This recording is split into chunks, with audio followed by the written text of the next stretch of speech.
Good afternoon and welcome back to We Got Planning News for You. Welcome to those joining us live and those watching on Apple Podcasts, Spotify, YouTube, etc.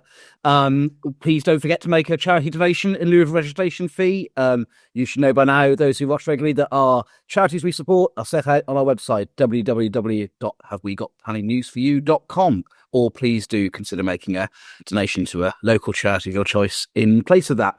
We are delighted to welcome this evening for our 5th anniversary show. 5 years we've been going. My best mate in the House of Lords, a great man, Lord Ben Gascoigne, who is the new chair of the Built Environment Committee of the House of Lords, who have started recently an inquiry into new towns, which we're looking forward to hearing about. So, Ben, welcome. Can I ask you, as I ask all our viewers, where you're calling us from? What have you chosen our theme this evening? And what, if anything, are you drinking? Charles and everyone, it's great to see you. And Charles, I'm sure I've heard you say that there's plenty of other of your best friends. I can't believe you picked me out alone tonight. Best one for this half an hour. Yeah, exactly. Let's see if it's still the same after. Look, happy anniversary to everyone. And I don't know what the technical issues are. I hope it's not your excuse. Because I'm now attending, but where I'm at home in my home in Walton-on-Thames, and what am I drinking? I'm slightly triple pot. I've got my big pint mug of coffee and water and orange juice. Right. And my theme, Charles, is nature. Nature, fantastic. Tell us more about that. Why have you chosen nature? We're going to talk about this a little bit later on. Yeah, well, exactly. And I'm conscious we've only got an hour, so I don't want to occupy the entire hour just talking about this.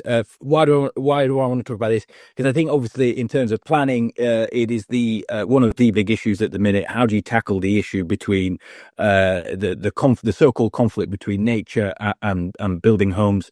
To me, there is no conflict. Nature is the number one thing to do anything. It is a Swiss Army knife. It can do whatever you want it to do. It's good for your health, mental health. It's essential for the air we breathe, the food we eat. You name it. It is important. It's good for everything. Amen to that. We'll pick up on that theme later. Ben, you've watched a couple of episodes in the past, so you know. Yes. You know the score. We're going to do the news wrap up, a few cases, and then we'll do the interview in the second half of the show. As always, no obligation to say or do anything the first half, but equally, if you want to chip in, you're always welcome. Thank you. Now, I should say I'm in Liverpool. I'm doing a 2-week trial at the moment. This is our fifth birthday. I'm treating myself to a glass of wine. The case is all about non-material amendments, or Section 96A. I'll get my code. I'm here all week. Anyway, Paul, how are you doing? You are mute. Always place. Well, I thought I'd start as I mean to go on. That's just desperate, Charlie. I have to say, I've just been looking up as to what on earth the meaning of the thing on your T-shirt said. And it appears to be Greek for take it. Why have you got the word Marnie on your T-shirts? It's a very cool designer brand, mate. I know you're not aware of those sorts of things. No. I think you may have been sold it in a Liverpool market as a cool designer brand. You're actually walking around, essentially offering yourself to any Greeks that may be wandering the streets of Liverpool. So enjoy the next couple of days, Charlie. There is a Greek restaurant next door to me as it happens, so easy access. Oh, there tonight. Ben, it's a joy to have you on the show, and I confess I'm just drinking a cup of coffee. How are you doing, Thea? Oh, very well, thank you, Charlie. Very well. I'm slightly disconcerted by Chris's lighting. Or it's gone out in Cheltenham. It's a bit eerie. Chris is. But I'm good. Thank you very much. Sat in my study drinking water. It's terribly dull, isn't it? Chris, what happened to your lights? Yeah, I've got the windows are so big that if I open them up, it then gets flooded with light and you can't see me. And some would say that's a good thing. I have been on site visits, although I might have just been watching my son play cricket. And I'm on Lucozade, because when you do that, then you'll be up all night catching up, because people go, "Where's my advice?" So I wasn't really watching cricket, but I will be doing some advice later. So I've started drinking Lucozade. And Sash? Last but not least. Yes, I'm back in London. I had the pleasure of seeing Chris, Thea and Paul in Leeds and UK Reef, which was a fabulous 3 days of very serious hard work, of course.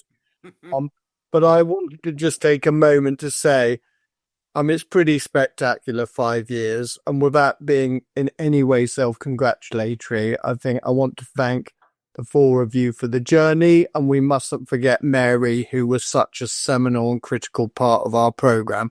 But I think 110 episodes, an immense hard work, and hopefully a bit of help for those who work in our industry. I think we should all be very, well, let's put it like this. None of us ever envisaged we'd have a 5th anniversary show back in the dark days of April 2020 when it was about survival. So well done, everyone. Incredible. We must give a name check to Rob as well for being such a superstar throughout. Absolutely. Well, thank you to all our viewers too for sticking with us. Now, without further ado, Chris, you're going to tell us about the news. What's been happening in the planning roles since we last? There's been a small conference in Leeds, which we've all been at, apart from you in Liverpool with your Greek friends. And it's all nice. Sasha hosted a party. That was lovely, Sasha. It was really nice. Loads of people there. We all saw each other. I thought that was absolutely fabulous. So thank you very much for doing that. At UK Reef, lots of things going on. But of course, the Secretary of State, Angela Rayner, turned up, and Matt Pennycook as well. And their message was that they're getting all the pieces in place for the new legislation and national development management policies. We're hoping to see that later on this year. And then their message is deliver, deliver, deliver. That sounds a bit like Tony Blair and it's education, education, education, doesn't it? It's all about delivery. They say, we've done our part. We've introduced grey belt. We've introduced higher housing numbers. It's now for the development industry to turn that around. And I have to say, although, we will all know that there's not that many housing appeals going on at the moment, the applications are going in at an enormous rate. So there's going to be an avalanche of appeals and other work next year. But for the consultants, they're all working really hard now. I listened to Matt Pennycook's talk, and I understand that the new Towns Task Force are going to announce their sites imminently. It isn't 12, as the Times newspaper thought. It just said on the press release it'll be in 12 months' time. So somebody misread that. There's going to be more than 12. So we're going to see loads of new towns being announced. Biggest ever increase in affordable housing, and lots of an approach to a more rules-based approach. Not zoning, they're not persuaded of that, but we're going to see a more rules-based approach. And as I say, they focus, both of them, on delivery and the importance of affordable housing, which, of course, as we all know, all this brownfield development in city centres isn't delivering. A lot of it's stalled because of what was paid for the sites. Greenfield sites now, Greenbelt sites, averaging 40-50% affordable housing. That is what the next few years are going to be about. But I couldn't talk about the news over the last sort of couple of weeks without mentioning Reform. Of course, Reform have swept through in the polls. That's as much a worry for Ben as it is for the government, I would have thought. I am currently working on the 12-week inquiry in Kent, and my client is Kent County Council. And my client changed, wait for this, Ben, my client changed from having 55 Conservative councillors and 3 Reform to 57 Reform and 5 Tory. It's just completely changed. And that is the Garden of England. That is Canterbury, Sevenoaks, Tunbridge Wells. So if you don't think Reform's coming to a local authority near you, you're massively naive. We're going to see a huge increase, and that's going to have implications for local authorities getting on with things and getting on with plans, which is why really the message is get your applications in. Everybody's doing it. You've got possibly a limited time until they get through. Also, I must mention, Sasha, that Spurs, my son's team, won a trophy. I know it doesn't happen very often, but because you're an Arsenal fan, I just thought it'd be important to point them out. And they beat Man United, which is even better, isn't it? And apparently, according to the news, I saw something today saying they opened the trophy cabinet at the Spurs stadium, and the dust cloud has meant that flights above London have had to be suspended. You've watched football with my son. You tell him. But final thing I should say, actually, Zach's appeal in Beaconsfield has been quashed by consent. That was the inspector's approach to Greybelt. So well done to the team there, and well done, Zach. And obviously, that's going to have to be redetermined. But now there's some guidance on it. So let's hope a different approach is taken if you thought that was the wrong decision. Thanks very much, Chris. And how delicious that you are officially reformed barrister. Yes. How wonderfully apt. That irony is not lost on me. That is very joyous. Let's hope they don't believe in pro bono. No comment. Now, Thea, you're going to take us to Chiswick and tell us about the Stag Brewery. What's happened to that? And a really good appeal decision. And I'm just so excited about this because of all the pictures in it. And I'll show you some of them.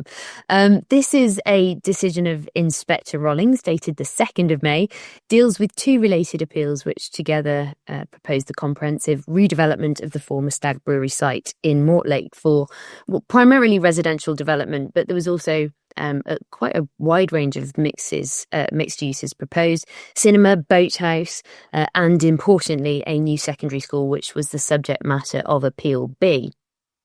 There were 3 Rule 6 parties and 6 main issues, none of which I think, given the development and where it is, will be particularly surprising. Now, the decision letter is 166 pages long, and I thought when I opened my email from Sasha, he's really done me over this week. But actually, do not fear.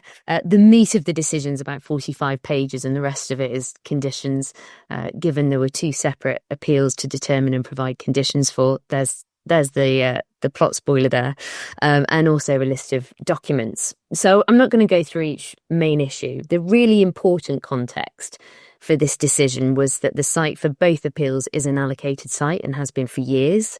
There's an SBD in relation to the site, which is of course brownfield, and that SBD sets out a comprehensive vision for redevelopment, as well as latest further studies and the Mortlake Village Planning Guidance SBD dated 2015, which provides specific aspirations for the redevelopment. So there was no shortage of support for the proposals on this site, and it was long-standing support. It'd been in the plan for ages.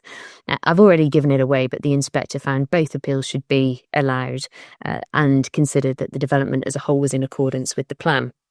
Now, what's great about this decision, and if there are any inspectors listening or watching, I urge a similar approach, is that there are images and plans throughout the decision letter, which I think is great. It's not often you see that. It's something that Inspector Cullen Parker does. He likes to insert pictures in the decision letter, because usually when I'm preparing a case summary, I go off to the council's website and I have a look at the background documentation. So I'm, very on it like that, Charlie. Go to the council to have a look, just to try and get a feel for the site and what was proposed and what the arguments were and what the local planning authority was saying in contrast to the appellant. And just to get that context. But if you read this decision letter, you get it from the decision letter itself, which is really useful. And one of the interesting things about these appeals is that the inspector considered that the development would positively contribute to the character and appearance of the area. He said that there was no single identifying typology or vernacular, and that the site in its existing condition was discordant with its surroundings. So the objectors were saying, well, this is a site which is going to look, or the development is going to look out of place with its surroundings. And the inspector said, well, it already is, and therefore considered that it would bring about some improvement. And he was clear that both in respect of townscape impacts and also heritage considerations, that change doesn't mean harm. He said that evolving built form is part of the history of the site and the area, and that the development would be distinctive but not necessarily distracting. And you can see it on the screens there, the bottom, of course, being the photo montage of when development would come forward. The inspector did find there would be some harm to the Thames Bank buildings and Riverside House listed buildings through a change in the setting, although the harm was identified to be at the lower end of the spectrum. Of course, that necessitated a heritage balance, but that came down convincingly in favour of the scheme. And that's because very substantial weight was given to the fact that the appeals represented an efficient and optimal use of brownfield land, and that the scheme would assist the council in meeting its housing targets, where it was falling short of a 5-year housing land supply, although only just below the threshold. Substantial weight was also given to a whole raft of other considerations, including affordable housing, albeit, and as Chris alluded to earlier, being a brownfield site, viability considerations meant that it was a bit difficult. So 7.5% was offered as affordable housing on that scheme. And substantial weight was also given to the provision of a school, even though there was a chance it might not be delivered, depending on what pupil numbers were in the future. And also the provision of what the inspector said would be an extended community that would add to the existing character and provide a focus for the area, designed and built to a high standard. Now, as I said, the inspector considered both appeals were in accordance with the development plan and that the adverse impacts were pretty limited and really confined to the heritage harm and harm to residential amenity, and that didn't outweigh all of those benefits which I set out before. So flat balance or tilted balance, it got through both ways. Thank you very much. Fantastic, Thea. And over to Sasha, Nolan and Case, West Dulwich. Yes, I'm going to drive into the very, very difficult areas of effectively low traffic neighbourhoods. Now, I was told by a very eminent political consultant on Tuesday, and Ben will recognise this, the concept of the Gale constituency. If you've got a Gales, apparently Lib Dems love it because they think it's within their ambit of power. And I think a low traffic neighbourhood stirs the middle classes almost more than anything else on this planet, seems to me. And of course, Lambeth decided to put their hand in the hornet's nest, and they are great proponents of low traffic neighbourhoods. But they decided to take on the denizens of West Dulwich. Now, if you want a area, I would imagine, not that I've ever lived south of the river, but if you want an area which is its nest, no, Dulwich is probably the place. Anyway, this is a really interesting case on the legality of consultation because, frankly, as we all know, in law, enormous powers are given to local authorities to do all sorts of things, but there is this requirement for consultation. And consultation has two elements, obviously procedural requirements and substantive requirements. Procedural, you've got to follow the rules of the game if you undertake a consultation. Substantive, if you do undertake consultation, for it to be lawful and meaningful, you've got to take into account what people tell you about what you're proposing to do. Now, this is a very interesting case because here, Lambeth carried out consultation, particularly informal consultation. And surprise, surprise, when they asked the locals what they thought about it, including the West Dulwich Action Group members, there was an overwhelming objection. 67% said, no, we don't want to have a situation where to drive through our residential area and to be able to park will be incredibly difficult. So 67% said no. And what did Lambeth do? Well, frankly, they seem to say, all very interesting, but we're going to have these experimental traffic orders and we're going to put them in place. What the action group also did, they had a meeting with officers, a Zoom meeting a bit like this, except I'm not going to present a 53-page report. But they did in their meeting. They presented a 53-page report. Now, what of course happened is these orders came into force and the action group took action, obviously, in the High Court, judicially reviewed the decision. And their first and most powerful ground was that effectively, procedurally, the consultation was unfair and substantively it was unfair. The court found there were concerns procedurally, but they didn't pass the threshold of illegality. But the court definitely felt that substantially there was a real failure to properly take into account the 53-page, highly technical report of the West Dulwich Action Group. So the real takeaway from this and the resultant quashing of those orders is don't just do. It's a bit like the duty to cooperate by analogy. It's not good enough just to pretend you're doing something. You've actually got to meaningfully take into account what consultation responses do. And the court held in relation to this area, there had been a consultation and frankly, the council could not satisfy the court that they had taken into account lawfully and properly the consultation response of the Residents' Action Group. So I think it is, no doubt we are going to see a tranche of such low neighbourhood traffic orders, and this provides a very clear tramlines of legality, Charlie. Just on that, Robbie Owen Pinson's as one of the actual residents. When you said a hornet's nest, I think what you mean is the greatest concentration of city lawyers probably living in Dulwich, which is not a good place to test out a new traffic. Actually, is it? Actually, I've got a rival. Wimbledon, as you'll see in July with the Save Wimbledon Park. There seems to be an incredible concentration of retired property solicitors who are taking on the All England Club. They might rival it.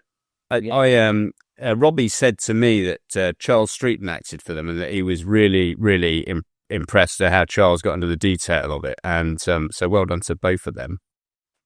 Amen to that. Now, Paul, you're going to take us to barrister Edmunds, are you not? Yeah, before I do, Charlie, there are two very important unanswered questions from the show so far. Firstly, Sasha talked about gales, where literally none of us on the screen had a clue what he was talking about. And despite your question, he didn't answer. So as he knows, he doesn't understand what he's talking about. The second unanswered question is, Thea, Chris and I were delighted to join Sasha at his party, but it's a little bit unfortunate that Thea appears to have nicked one of the front wheels from Sasha's Morgan. And you've not blurred the background, Thea, so perhaps you want to confess to us now how much you've asked Sash for his front wheel to come back to him. Right. To be fair, he was carrying a spare tyre. Thank you very much. I'm here all week. So the other thing that as well will be very evident after I finish this is that when Sasha hands out the cases, as he does, and it's a big burden on him, so Thea gets 183 pages worth of an appeal. Sasha gets a case where when you look at it, it's actually 5 pages of discussion in relation to it that you could read over coffee just before the opening credits are finished. And I get yet another rubbish case. So I get a case involving Newmarket Road, Bury St Edmunds. It is a rubbish case, not because of the substance of the case, which is an appeal allowed by Inspector Coffey on the 14th of May. It's not rubbish because of the scale of development, 485 dwellings. It's not rubbish because of the extent of the need, which is on the council's case, 3-point-odd years supply, on the appellant's case, 2-point-odd years supply. It's not rubbish for the planning bar because we had representation for the local planning authority, for the appellant, and also for the Rule 6 party, notwithstanding that everybody had signed up to statements of common ground saying the appeal should be allowed. Everybody, save for the parish council, turned up to say this appeal should be allowed.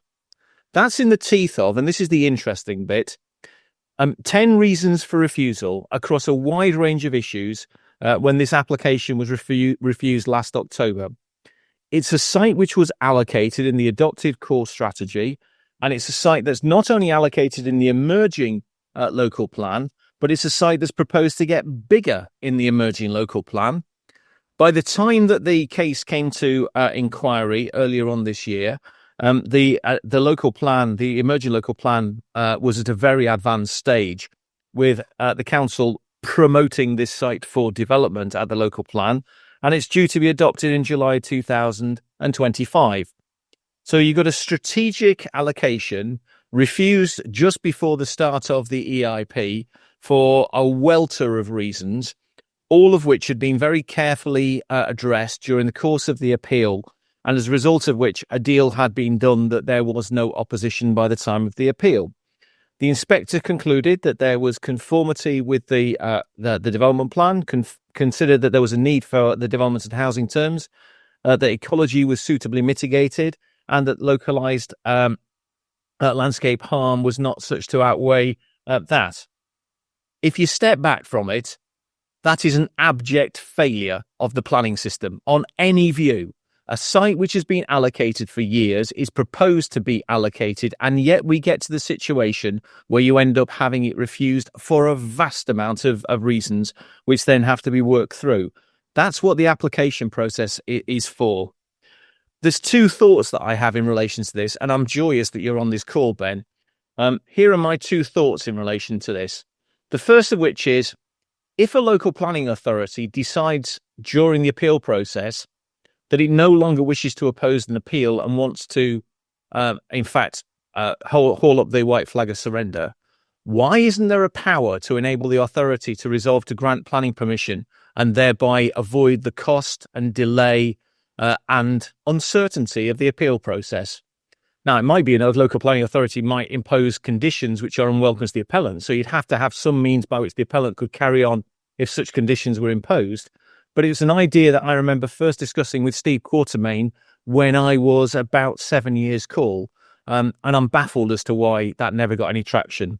And the second point, which I've witted on this show repeatedly over the years, and nobody listens, particularly those that fall asleep and are my lovely professional colleagues, is that where you have an appeal allowed on an allocated site which has been refused by an authority, why can we not just simply reverse the burden of proof on costs? So instead of an appellant having to demonstrate that the authority's refusal was unreasonable, if a costs application is made, it will be for the authority to have to demonstrate why it's reasonable. That way, it at least gives some strength to the arm of case officers to be able to say, do you know what? You might have a problem if we go to appeal, so you might want to think a little bit more carefully about this. And in a world where we have uncertainty in terms of counsellors, perhaps that might not be a bad safeguard to think about. So yeah, thanks for a rubbish case, Sash, but at least there are a couple of lessons and it allows me to climb onto my hobby horse to pad out my 3 or 4 minutes. Look, Paul, what about costs follow the event, like in civil proceedings? Why not go that far? Why not just have costs? Whoever wins pays the cost, has their cost paid. Or there's the white paper, the old Boris white paper of outline permission is granted automatically when you get an allocation. The Kit Kat proposal. I must just say, Paul, I had no idea Steve Quartermain was chief planner in 1935. You're a lovely human being, and I'm delighted that you're walking around and putting yourself out to the Greek community of Liverpool, Charlie. I'll think of you later on tonight. Kalispera. Now, we need to move on to the interview with Ben. Ben, welcome. So to introduce you fully to our guests, also you're chair of the Built Environment Committee, now appointed to the House of Lords in 2022, introducing a very welcome precedent for the appointment of 40-something-year-old men to the House of Lords, which I greatly benefited from shortly afterwards. Thank you very much for that.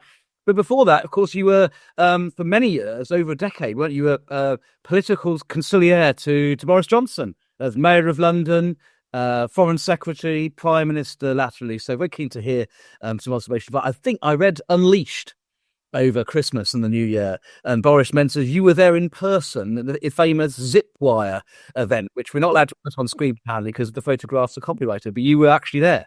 And he recalls how you found it extremely funny and didn't actually help him very much, but just were laughing, which is what all of us have done. So tell us, I mean, first of all, Ben, tell us a bit more about the Built Environment Committee. You know, what is it? Who's on it? How do you go about selecting what things you're looking into? And then tell us perhaps a little bit more about the new towns inquiry that you're undertaking.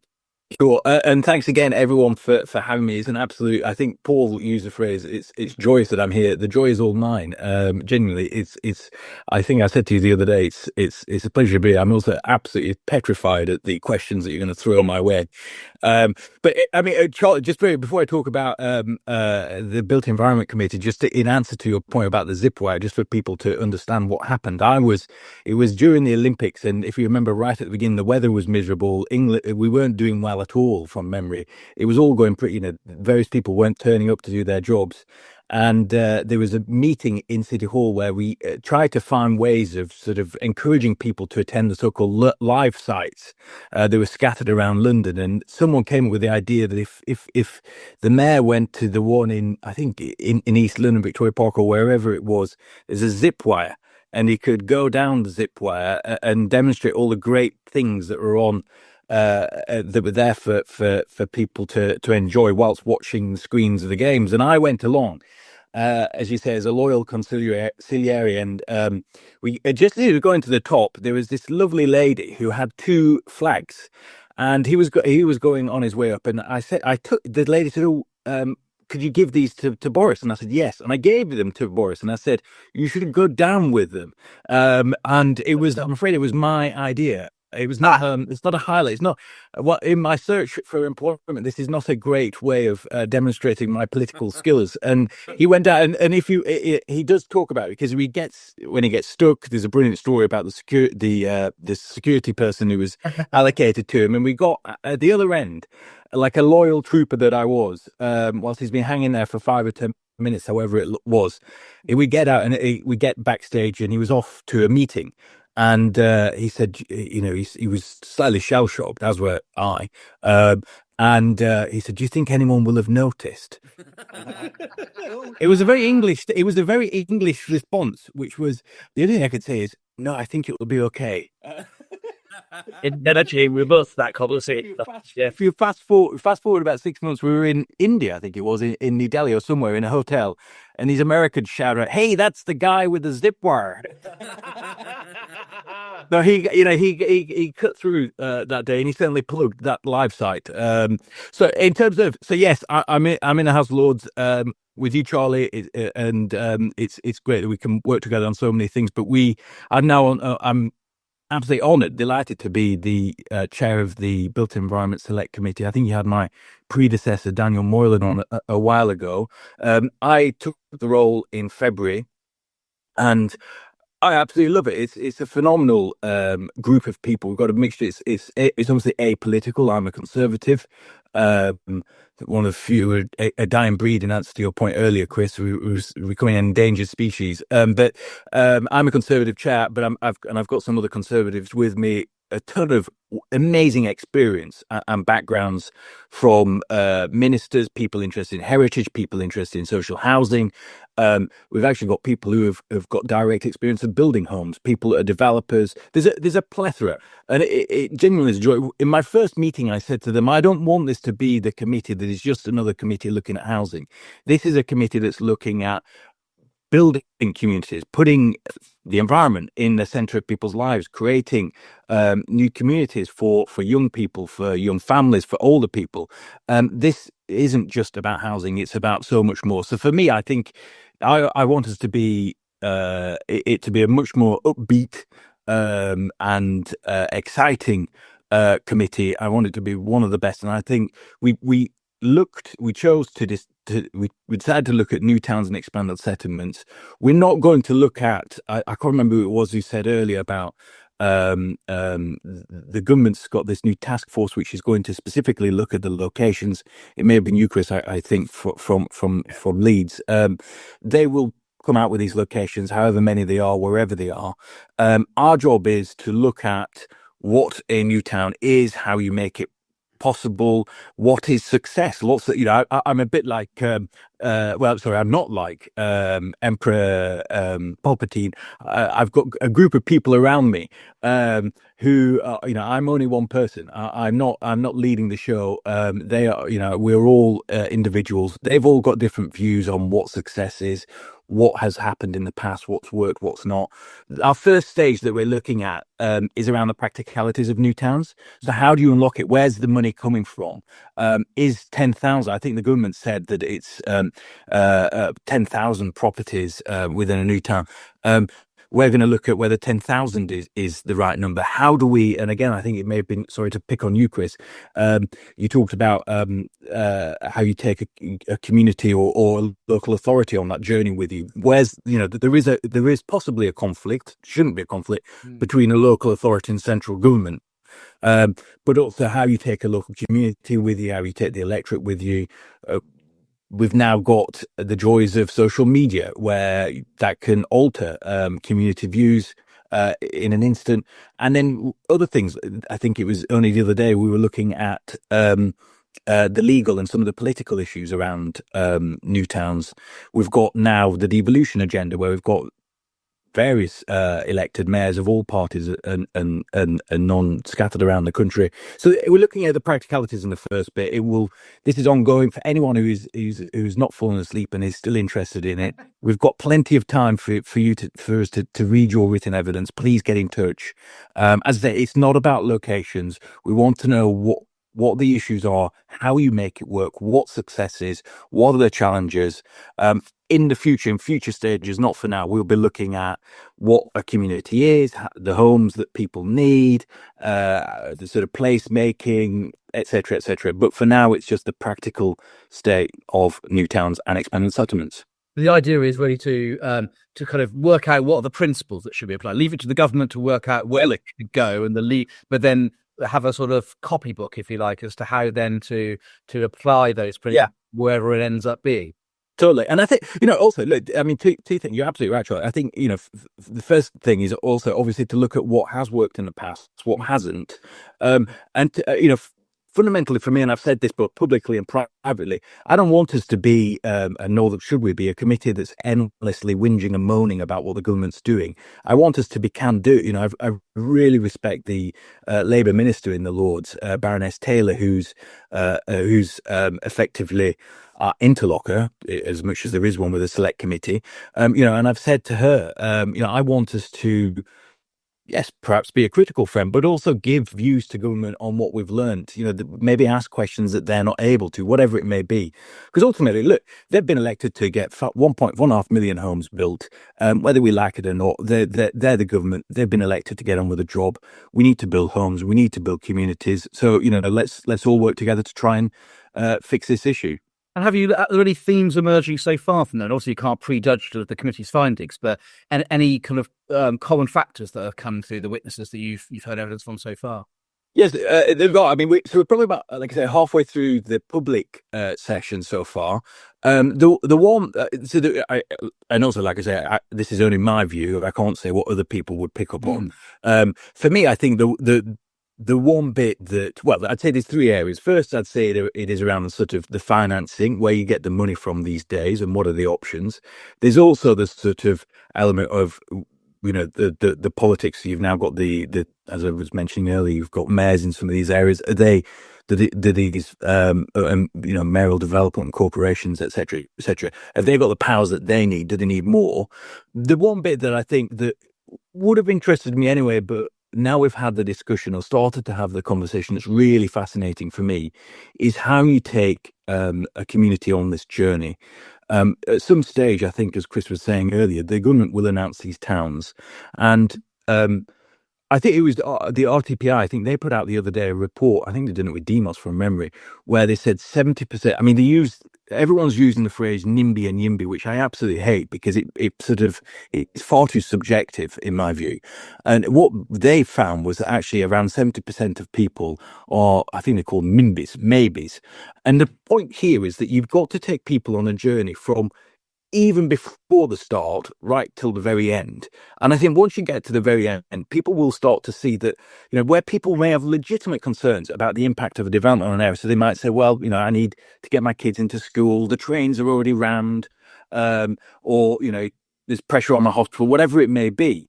And have that conversation, take them on the journey, try and bring people on that journey. I can't remember, it may have been Sasha who was using an example earlier of in his example that he was using, where these community groups they have a voice, and it's important that you try and take them on that journey and crucially demonstrate that actually it's net positive, that actually you'll get more investment. If you're concerned about your train service not performing well, you should be getting more investment into your train to be more frequent. You should be getting, your shops will be getting more footfall, etc., etc. I think the more engagement, the better. And I think fundamentally my view is, as I say, I don't like this NIMBY YIMBY phrase, but I think most people are actually YIMBY fundamentally, because people do want development, but you've got to take them on that journey from the very, very beginning, and it is a continuing dialogue. Hearts and minds. Right, Hearts and minds, totally. Saying that, I was just thinking there's really perhaps at least three kind of potential approaches to kind of democracy apparently. There's those, and as I suspect the Tories, many would say, have been as guilty of this as many in recent years, who followers, what the people who speak loudest want and will please them, because they're the most likely to vote. You've then got sort of some people, perhaps in the current government administration, let's force everything through, what people say.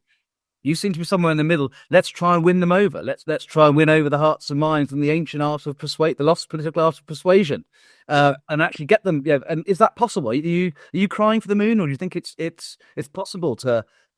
Is this Boris cakeism, or is it realistic?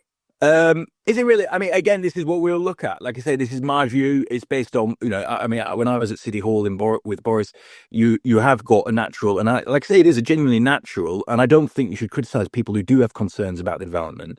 But again, actually, if you take people on the journey and explain it, you've obviously got extremes on both sides. You will have people who will resist fundamentally, and you will have people out there who will say, well, it doesn't matter what local opinion is. This is in the national interest. Tough.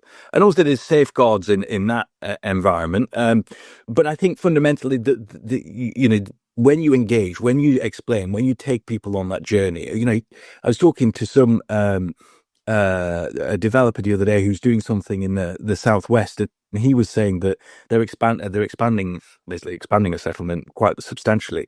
There was a bit of concern about it, but actually, once they've done the engagement, once they've shown, particularly to shop owners who were initially concerned, that it will increase footfall in their area, that actually, it isn't creating a separate town, it's going to be part of the existing town, that actually it does appeal to a lot of people. So I think, like I say, you'll always get concerns, and often it is legitimate concerns, but the government will have to, in my view, find a way through on this, particularly when it's going to be expanding settlements and building new towns in their entirety.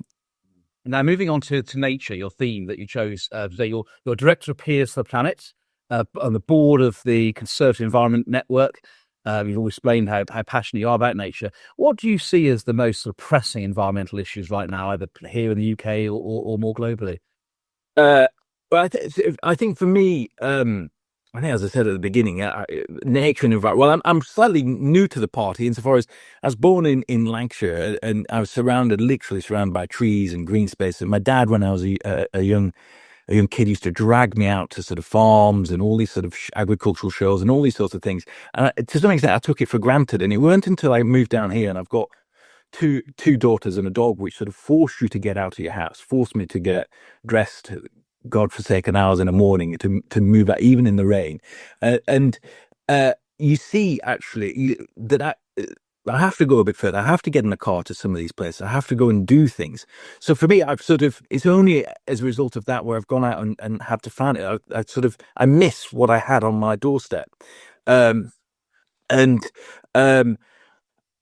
of the sort of three areas, I suppose, for me, I think one of the things would be around the sort of narrative, in particular, which I'd say is sort of this conflict around nature versus planning, which I think slightly is an overdone argument, that actually there's a lot of good stuff that's going on out there. It's a sort of false argument, a sort of smokescreen, really.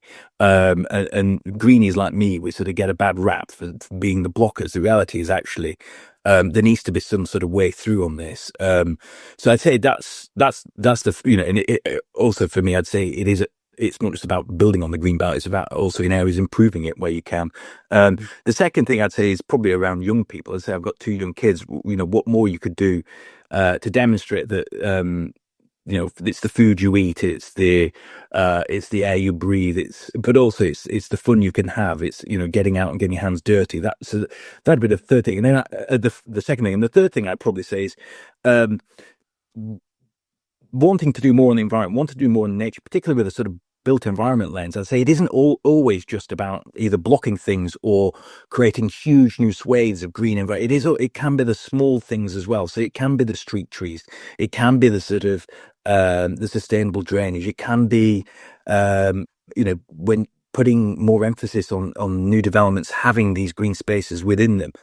So I'd say those would be the three things I'd say that'd be good to. You know what? That third point really resonates. So I work on my day job in Essex Street, and just at the top there, for those who know it, there's a little church, and there's a little square that when they pedestrianised, it was really annoying actually when they did pedestrianise part of that area. But there's now a little pocket park, and there's a few little trees and some plants. So say those of you who know the area will know where I mean. There's a few flower beds, etc. And last summer, I saw a butterfly in Aldwych. Yeah. Now, I thought that would actually really uplifted my spirits. I said really quickly, but you do not see butterflies in Aldwych in the centre of London, the big smoke. And the fact that you had that, it really, was kind of uplifting. And I actually go there on days like today, and I'm stuck in Liverpool at the moment. But on days like today, weeks this week, I tend to go out there and have a sandwich, at lunch rather than Tesco al Desco. And, it's good for the soul. So it's totally. And look, also, I think some studies that say it helps tackle. Street trees. I think in particular, it's good for getting people out on. It's increased sort of socialness. There's also studies, I think, from memory that show that whether or not I haven't actually seen the evidence, but most people do say that actually having a few more green spaces in your area will help tackle antisocial behaviour. I think in all these things, having seen it myself, it's all very well having street trees or whatever else it may be, green spaces. The crucial bit also is making sure they're looked after. They're not sort of then left to wither and die. Yes, but I think I've heard someone said to me, "Oh, actually now, if you have a wisteria on the front of your house, it improves your house price." I have got a wisteria already up there. I haven't yet tested that, but things like that. But it also does improves health. It improves mental health as well. There's loads of studies about this. As I say, I don't. I'm much more practical. I think. If you look at some of the debate at the minute, what slightly annoys me, and I'm, this isn't the sort of NIMBY in me. What annoys me is it's sort of people are, accuse sort of the environmentalist conservationist greenies like me that we're the sort of blockers that we don't want development. We don't want, crucially, yes, we do. Of course we do. And there's tons of great developers out there who are already doing this, that are putting sort of green and nature and the environment in there. It's just that on occasion it feels like there's a slight sort of either a misinterpretation or a misunderstanding of what the rules and what regs are currently in existence, and they're the ones that are sort of the standalone, sort of slightly, the bat tunnel and jumping spiders or whatever else we've got lingering in this country. They're the ones that everyone sort of focuses on and says, "Aha, look, nature is blocking it." I just think it's slightly it stops a sort of really good conversation that we could have. Sure, man. Now, I've got loads of more questions for you, Ben, but I can ask some of them you later if we run out of time. But let me throw it out to the team. Paul, you've got a question picking up on some democracy, haven't you? So over to you. Yeah. We very often find ourselves at the sharp end of public anger when we're at public inquiries, where the pantomime villain for the developer, and we often receive a lot of hostility. But standing back from it, the point that very often is made is that communities are taking a disproportionate impact upon their well-being, their village, their settlement, whatever it is, in the public interest. Now, the way that balance has been resolved in the UK is to say, well, purely private interest will ignore. Those are not material considerations. Other European countries take a different view and would say, all right, well, you are entitled to ask the what's in it for me. I.e., you're entitled to ask for the new school playing fields. You're entitled to ask for uplifting your land value, whatever it might be. Is there now a case for us to perhaps be a little bit more, how can I put it, agile when it comes to treating with the public and the effects of development, especially where it's the disproportionate effects of major infrastructure upon a given community? Yeah, I remember when Boris was Prime Minister, I'm sure everyone can remember that period with great delight. The Tory party was going through its usual sort of spasm of wondering which party leader they should have, and we were looking at energy security. It was on the back of the start of the war in Ukraine, and we were looking at energy security. There was a big discussion about what you do about onshore wind, and one of the ways to try and appease some of the concerns that we were exploring was looking at ensuring that communities got either a reduction in bills or certainly there was some sort of offset to what would be, an impact. So we did. I think sadly that. I don't think that actually was enacted in the end. Obviously, Section 106 should be or can look at some of the area, ensuring that a community benefits from development.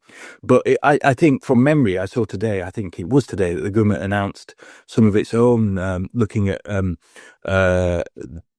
it was either onshore or offshore wind turbines. They're all looking at this. They've said it's part of their net zero program, but fundamentally, yes. And I think we should do a lot more to ensure that communities do benefit, be it in your pocket directly or in your community. As I say, Section 106 should be there for community benefit. So fundamentally, yes, I agree.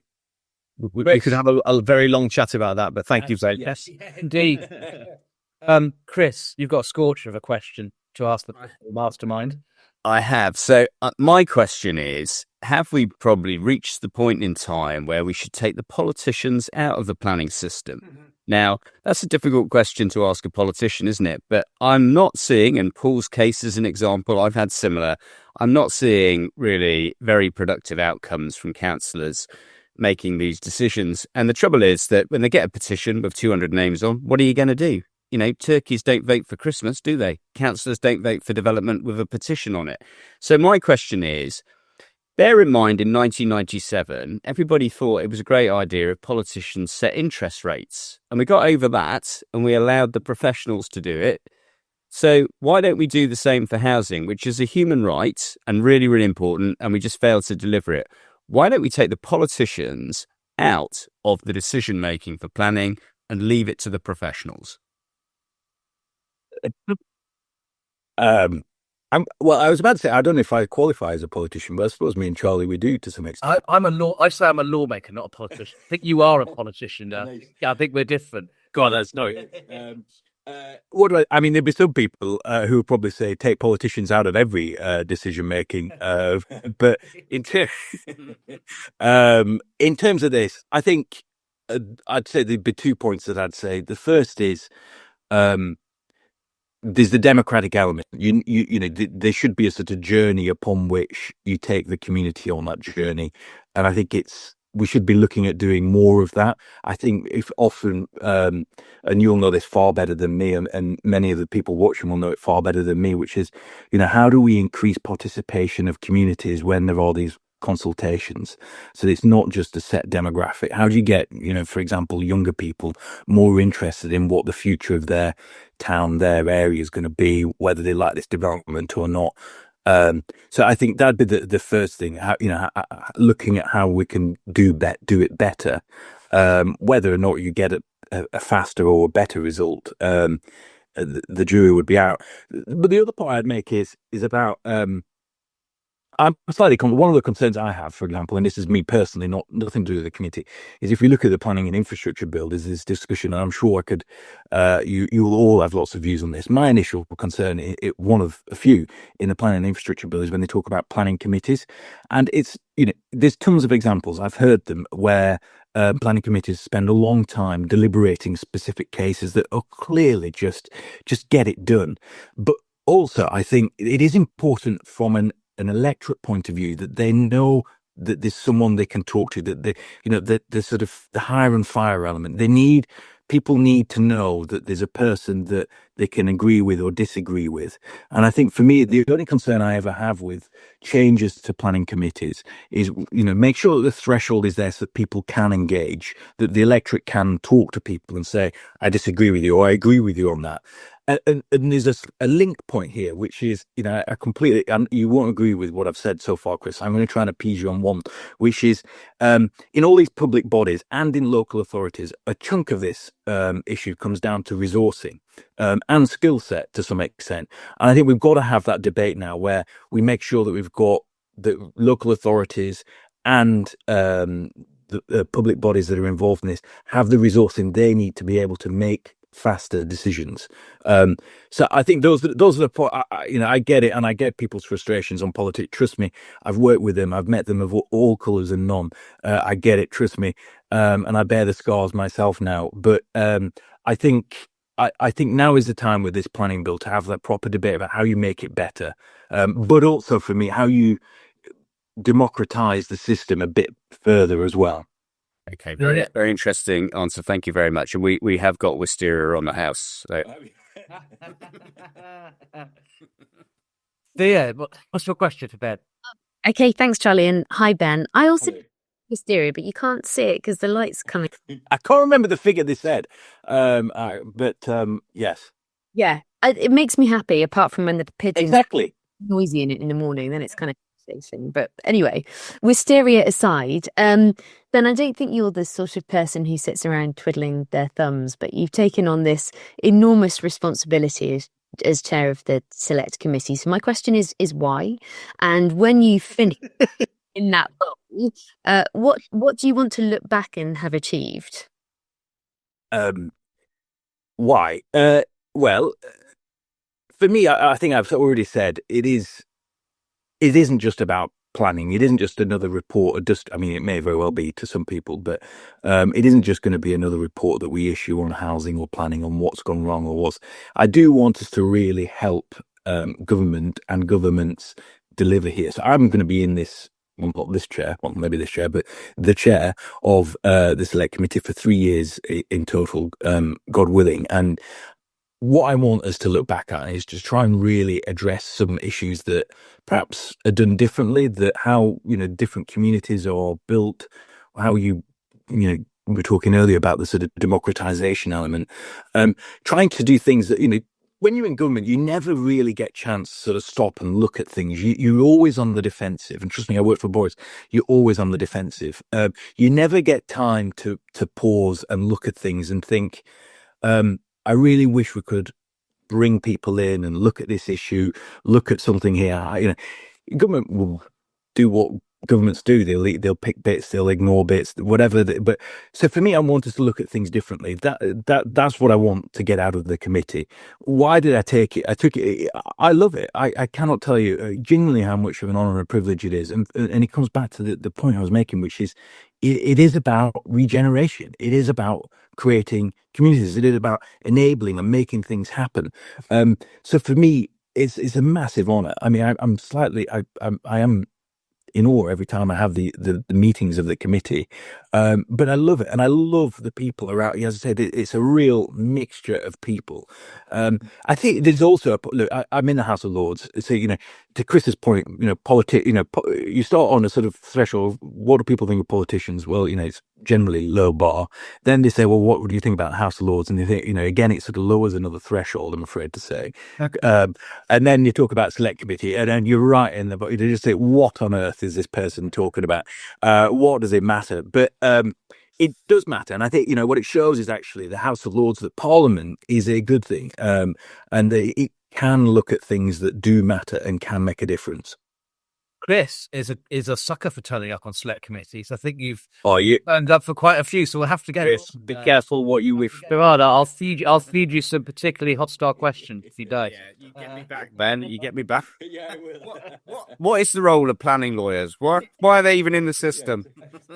Does it need to exist? Exactly, and you could annotate them as Chris Young KC reforms King's Apple. Hey, listen, Chris, if the idea of getting rid of politicians from planning decisions is the case, you won't just be on the select committee, you'll be tarred and feathered by the planning bar. So be careful about the questions you ask. Exactly. Now, Sasha, what's your question to wrap us up? Well, before I ask the question, I've had a very strange out-of-body experience, because to hear a Conservative politician speak with enthusiasm, insight and intelligence is quite novel. I mean, why aren't you with Kemi right now and tell her to get her... Hang on, why are you surprised? You've known Charlie for years. You shouldn't be surprised if Conservatives tell you. Context. It's because he's from Lancashire, Sash. Exactly. I was a very eminent political commentator said this week at UK Reef, the problem with the Conservatives at the moment is they've got no strategy. And to hear you articulate a strategy is pretty important. So my question is, what do you think the Conservatives have learnt from the 2024 wipeout in relation to planning? What should they do differently in terms of their approach to planning now? What have we learned? Well, I think probably the official line, if I was sort of given an official line at the minute, I think we are having a big debate about what we are, what lessons we can learn, blah, blah, blah, blah, blah. You're right. It was a wipeout, sadly. Although to some extent, an election defeat of this magnitude, forget the polls for the opinion polls for 1 minute, it does give us a chance to sort of reconnect and to really think, what are the big issues? What is the agenda? We've been in government for a long time. I don't subscribe to what some of the things that the current party leadership is doing in terms of constantly reminding people of how negative we were. There were, we know that we were booted out, and Charlie and I we're reminded of that day in, day out. We know there were some things we did wrong, but fundamentally there were some things that we did do good. And I think, crucially for me, we should be talking about a vision and an agenda. We should be trying to demonstrate the positives of our party. So that'd be my sort of general spiel. Look, you had Ben Houcham, a really good friend of mine on recently. You've still got, do not worry for those who may be worried. Do not worry, you've got plenty of conservatives still at a grassroots level. So you can still see conservatives in action. And what I'd say is, as the Tory party is going forward, I don't know what the official line. I'm not on the front bench. I'm not a spokesman. I'm not dodging a bullet here. Actually, don't worry. I'm not a spokesman for the Tory party. My own belief is, you look at people like Ben. They can do. They get it. They get that actually. But if you lead from the front, if you talk about the jobs that's created, the growth that's created, that's how you win elections, crucially, but also that actually you do some good, you make a lot of difference, that you do create jobs, you do bring in growth and new businesses, you do build houses and all these sorts of things. So for me, I had for the fag end of Rishi's government, I was asked to join the front bench, and I was in the whip's office, and I had to answer questions at the dispatch box in the House of Lords, and that if I had to brief politicians and the Prime Minister on answering questions at the dispatch box in the Commons, that is nothing when you have to do it to House of Lords for people who actually know what they're talking about. They tore me apart. I had to defend the position at the time, which was the removal of the targets, the housing targets. And I think actually what was interesting is when I had a really big question, it was a really big question about, I really got under, I sat down with the department to talk about, okay, so what's the argument for what's the argument against, plain devil's advocate, blah, blah, blah. It was really interesting because obviously the argument at the time was the targets is just one part. We're going to go further because we're going to drive local authorities to deliver the housing. We're really going to hold them to account. It was a really interesting debate. These are debates we're going to have. And it obviously, removing the targets was different to where we were when Boris was Prime Minister. But, these are the sorts of arguments we're going to have. How do you build the homes that we need? How do you build up, also a crucial part, I'd say, is protecting rural communities, but showing that, in high streets and town centres that actually, as we were saying earlier, you need footfall, you need people milling around these towns and high streets to give them new life as well. But don't overthink in a way. Sorry, Paul's not going to like me saying it, but just to make it a special anniversary, I'm going to mention the two greatest communicators in my life. I'm not saying anything about their politics, but Reagan and Thatcher, because they gave a very simple message in a very accessible way. And what the Conservatives seem to be doing is torturing themselves in an intellectual orgy of indecision, frankly. Yeah. But, no, I agree. Look, I agree. Come off the fence, Sasha. Say what you mean. no, sorry. I only wanted to get Thatcher in just because, look, Paul's just jumped out the window. No, I think they were good communicators, and they told a vision. They had a vision. They had an agenda, and I think look, we will get there. It's obviously for a lot of these people, they've never been in opposition. For a lot, this wasn't just a defeat. This was a complete demolition, the likes of which we've not seen, and it will take time to bounce back. But I do, we've got to get on the front foot. We've got to stop fighting and believing in things. Thatcher, Reagan, they all had a vision. They all had an agenda, and an agenda for work. The infamous working people. It is about jobs. For me, it's always about jobs and growth. If you talk about the environment, even net zero, which is a heated debate at the minute, it has to be about jobs and growth. Yes, there are environmental benefits to it, but jobs and growth is the one thing that you can, sell anything to, pretty much anything. Well, thank you so much. Thanks, Charlie. Thanks, Sasha. Ben, thank you so much. It's been such a wonderful. No, I'd probably be sort of de-whipped, removed from the committee. I said something. If you Ben, I'll send you your very vet app and you can read your ears. Yes, I got a message from Lord True right now saying fired. Lord True, You come and be our sixth panelist. Yeah, I've loved it. I've loved it. I've loved this. I have watched a few. I've watched more than two now. I've loved it. I think it's fascinating. I love what you do here. I genuinely happy fifth, and long may you continue. Thank you very much. Amazing. Come back on once you've written your report on New Towns. We'd love to have you back on and tell us all about it. Yeah. Till then, bet. thank you very much. Happy Thursday. Thank you to everybody watching both now and later for keeping us going for 5 years. And here's the next 5. Cheers, everyone. Okay. And cheers, Mary, if you're watching too. Good night. God bless.